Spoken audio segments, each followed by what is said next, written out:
দিনের স্মৃতিগুলো ধরে রাখার জন্য আর কি। স্মৃতি মনে করেন এগুলা যদি আমাদের দেশ থেকে একবার উইটা যায়, ঠিক আছে, তাহলে আমাদের দেশে এই জন্মের পোলাপান যারা আছে ওরা তো এই স্মৃতিগুলো আর দেখতে পারবো না। আমি এটা কালেকশন করছি আস্তে আস্তে, দীর্ঘদিন আমার এটা পরিশ্রম, ঠিক আছে। আমি আস্তে আস্তে এগুলো কালেকশন করছি। ওরকম পুঁজি থাকলে আমি নিজে কালেকশন করে রাইকা দিতাম, ঠিক আছে।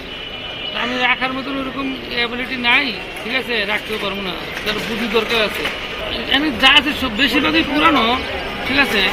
আমাদের যেখানে যে কলসটা অনেক পুরানো না, দেখেন কলসটা দেখছেন অনেক পুরানো কিন্তু, ঠিক আছে। এরপরে এই যে দেখেন আগের মুরব্বীরা পান খাইতো না ভাইয়া, এগুলা আপনি হয়তো দেখেন না, এটার ভিতরে পান নিয়ে এক জায়গায় বসতো। এই যে টেলিফোনটা দেখছেন, এখন ইচ্ছা করলে লাইন চালাইলে কথা বলতে পারবো, ঠিক আছে। এরপরে গ্লাস আছে, এই যে ধরেন বিভিন্ন ধরনের এই যে গ্লাস, কাঁসা, ছোট বড় আছে। যে আগে নিবে বড়টা নিতে পারবো, বাচ্চা যেটা ভালো লাগে।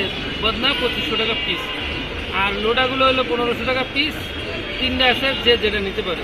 এইটা মালের সাথে আসছে তো, তাই আমি রাইখে দিচ্ছি বাকিটা।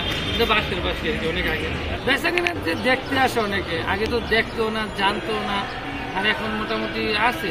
এখনকার পোলাপান যারা ছেলেপেলে আছে ওনারা দেখে আর বলে যে আঙ্কেল এগুলা কোথা থেকে আনছেন, এটি কি, ঠিক আছে। তখন একটু ভালো লাগে যে তোমরা এখনো দেখোই নাই, তাহলে ওগুলা দেখলে শুনলে একটু ভালোই লাগে। বাচ্চারা আসলে অনেকে জিজ্ঞাসা করে আঙ্কেল এটা কি ওটা কি, সবারই বলি এভাবেই। ভালো জিনিসটা খারাপ বলবেন কেন? এটার দাম হইলো 2500 টাকা। বড় কলেজটা 2500 টাকা, কিন্তু এটা একটু ফাটা আছে, ঠিক আছে।